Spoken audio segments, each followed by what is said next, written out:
Bonjour, on va voir aujourd'hui دور الأطباء في الثورة الجزائرية.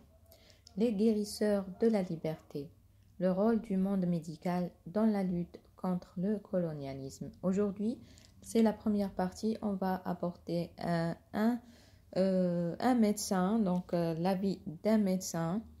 C'est une série de vidéos, donc on va faire à peu près une dizaine de vidéos parce qu'il y a beaucoup de médecins et de professionnels de santé qui ont contribué à la révolution algérienne.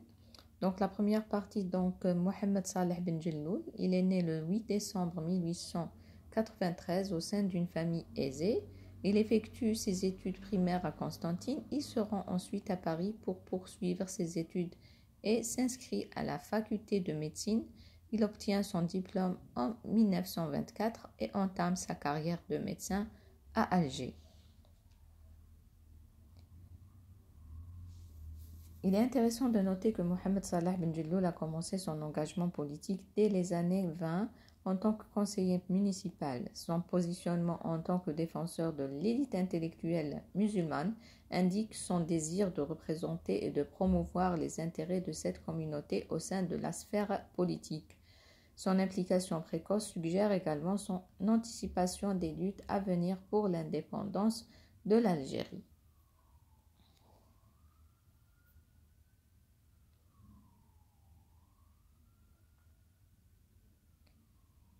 Au début de son activité politique, il montre des penchants pour les idées réformistes de l'Émir Khaled avant de s'orienter vers la revendication d'égalité civile et d'assimilation en sa qualité de membre de la Fédération des élus des musulmans du département de Constantine, qui était présidée par le docteur Bentouhami et regroupait la plupart des élites algériennes représentées dans les assemblées élues, à l'instar de Farhat Abbas Ben Jelloul et d'autres.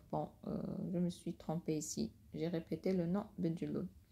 Donc, il a prouvé une capacité à s'adapter aux changements politiques et à chercher des moyens efficaces de promouvoir les intérêts de sa communauté dans un contexte colonial complexe.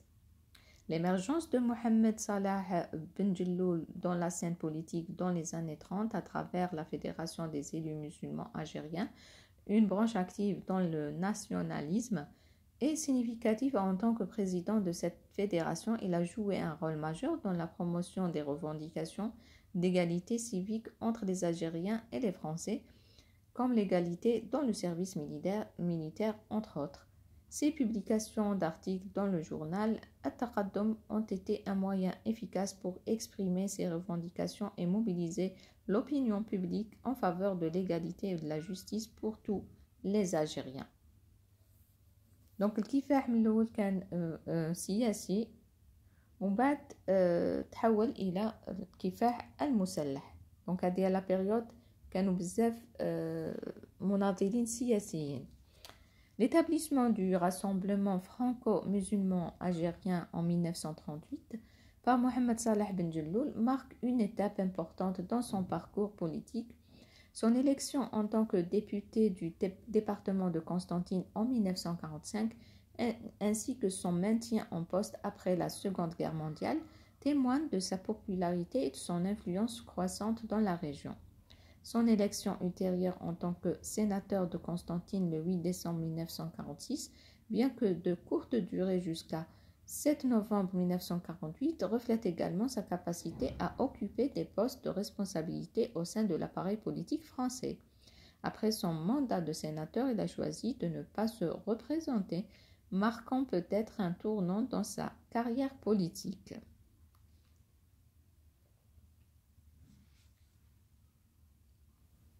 Après l'indépendance de l'Algérie, Mohamed Salah Ben Jelloul a effectivement pris une retraite politique et est resté en dehors de la scène politique. Sa disparition de la vie politique après l'indépendance peut être interprétée comme un choix personnel ou comme une conséquence des changements politiques et sociaux qui ont suivi l'indépendance du pays. Sa mort le 1er mai 1985 à Constantine marque la fin d'une époque et souligne son engagement et sa contribution à l'histoire politique de l'Algérie et de la lutte pour son indépendance. Mohamed Saleh Ben Jelloul a donc mené une vie remarquable, combinant son engagement dans la médecine avec sa lutte contre le colonialisme français. Son éducation en France et sa carrière médicale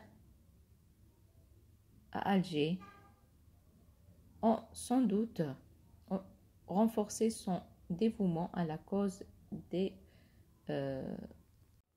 l'indépendance de l'Algérie en utilisant son savoir et ses compétences médicales. Il a contribué activement à la lutte contre l'oppression coloniale, apportant ainsi une aide précieuse à son peuple dans sa quête de liberté et de dignité. Son histoire illustre l'importance des intellectuels et des professionnels dans les mouvements de libération nationale. Donc, l'importance des intellectuels et des professionnels dans les mouvements de libération nationale.